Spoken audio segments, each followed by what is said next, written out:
بسم اللہ الرحمن الرحیم اللہم صلی علی محمد و آل محمد۔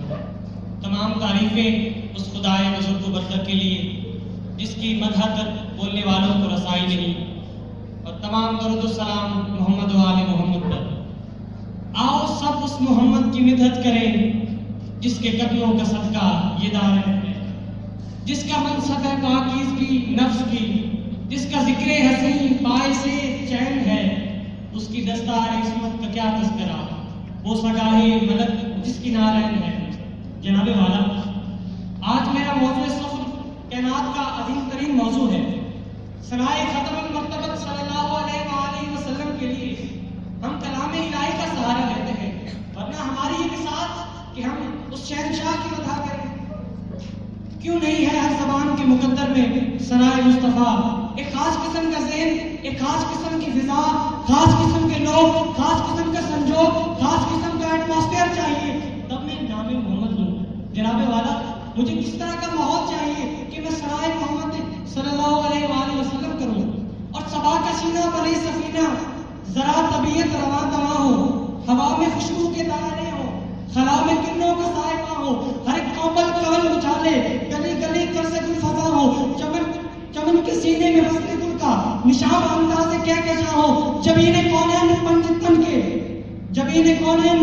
کے قیم سے فردوسی سجا ہو، سبھی سمندر ہو میرے بس میں، شجر شجر میرا رازداں ہو، خیال کی انجمن سجاؤں، دہن میں جبریل کی سوا ہو، شعور ہو سرسبیل جیسا، جروں میں لفظوں کا کارواں ہو، چمن سجاؤں میں ہر ادا کا محبتوں سے بھرا جاؤ، بچھا کے مسلم بشارتوں کی دلوں پہ اطلاق پیرواں ہو، میں اپنی سوچوں کو آب کوثر سے غسل دے دوں تو امتحان ہو، پڑھوں میں تسبیح فاطمہ جب تو کعبہ فکر میں ادا ہو۔ جناب والا، یہ ماحول اگر ممکن ہو تو میں اس نبی کی شان بیان کروں، جو اپنی عبادت میں اس قدر طول دے دے کہ اللہ تعالیٰ ان کے پاؤں میں مرم آ جائے اور فرمائے ہوئے پاؤں دیکھ کر شرمائے ہوئے کا جو یاد آ جائے۔ یا ایھا المزمل قم اللیل الا قلیل نصفہ او انقص منہ قلیلا، اور کبھی فرمائے یا ایھا المدثر، کبھی کہے لا اقسم بہذا البلد انت حل بہذا البلد۔ میں ہرگز قسم نہ اٹھاتا اس شہر مکہ کی، مگر اٹھا رہا ہوں اے حبیب تو اس شہر میں رہتا ہے۔ اور کبھی فرمائے الم یجدک یتیما فآویٰ۔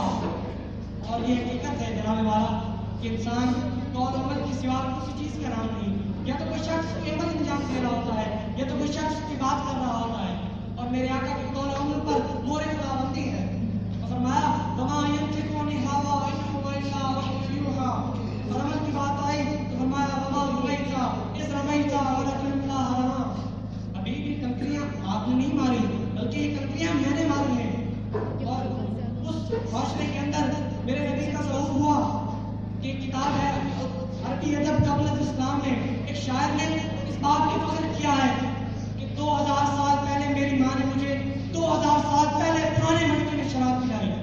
اس بات پہ عرب میں فخر ہوتا تھا، اور اس ماحول میں میرا نبی وَيُزَكِّيهِمْ وَيُعَلِّمُهُمُ الْكِتَابَ وَالْحِکمَةَ کا مصداق بن کر آیا۔ اور اس لیے کہتا ہوں اس فرشتے کو بھی شیطان کہا ہے انہوں نے، جس کا ماتھا تیری تعظیم سے کوڑا نکلا اور حدِ سورج سے تیلیاں کرتا ہے بلال، تیرا کالا میری تقدیر سے گورا نکلا۔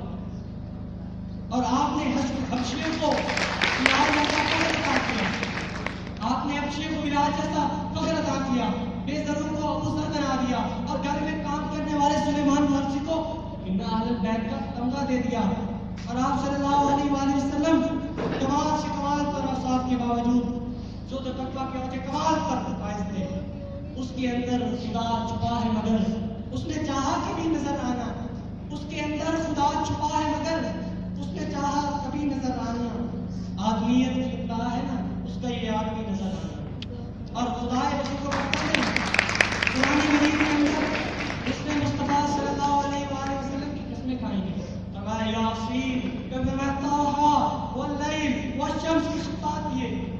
تو اس لیے میں کہتا ہوں تو پردہ ہٹائے تو یقیناً ہے یہ ممکن، امکان کا ہر حسن جگر کاٹ کے رکھتے، اور جس حسن پہ ہے انگلیاں کسنے کی روایت یوسف تیری نالین پہ سر کاٹ کے رکھتے۔ اگر تمام زمین زمین کاغذ بن جائے، درخت قلم بن جائے، چنو انسان لکھنا شروع کرتے ہیں، تبھی میرے محمد صلی اللہ علیہ وآلہ وسلم کا کی صفات کا ایک باب بھی مکمل نہیں ہوا. تو اس لیے کہا جاتا ہے تیرے اوصاف کا ایک باب بھی پورا نہ ہوا. زندگیاں ختم ہوئی